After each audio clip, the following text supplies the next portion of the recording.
C'est la razzia.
Il y a le problème, hein.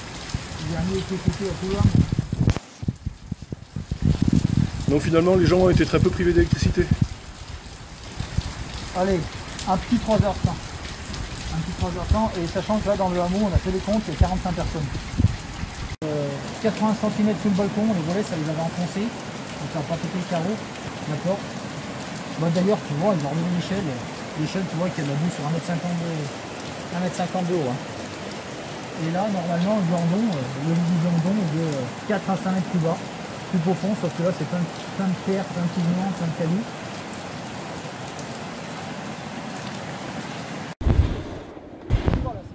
Bon alors, qu'est-ce qui se passe là? Qu'est-ce qui se passe dans le glandon là pour l'instant?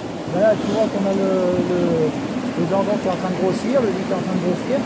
Ça charrie, on entend bruit, ça charrie un peu des cailloux. Donc là, juste avant, il était tout petit, ce qui n'était pas normal. Donc les orages, ça fait. Donc on sait que ça fait des poches quelque part, ça revient. D'ailleurs on voit hein, la glandon, top, hop, c'est en train de monter. C'est en train de monter. On voit.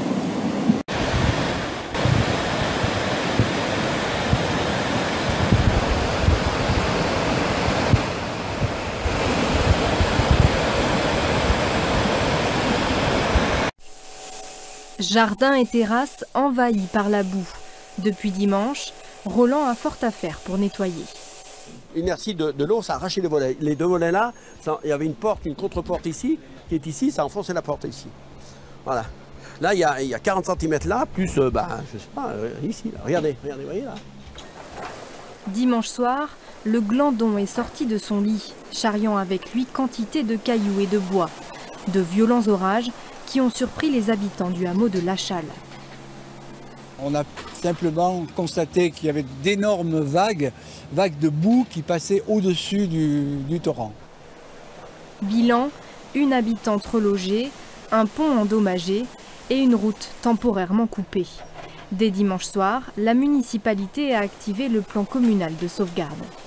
À 23 h, les engins étaient déjà sur place pour essayer de dévier le cours du Glandon, parce qu'en fait la vague est arrivée tellement énorme, ça a déposé des matériaux, le lit du Glandon a complètement changé. Les travaux sont encore en cours. Beaucoup de travaux à prévoir aussi dans la station, tout près du domaine skiable. Le Bélard a lui aussi débordé. Sur l'usine à neige, on n'est pas passé loin de la catastrophe parce que les arbres ont obstrué le cours d'eau et le niveau d'eau est monté rapidement.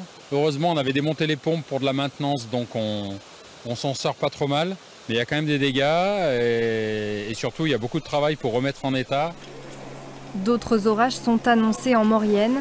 Tout le village scrute le ciel avec inquiétude.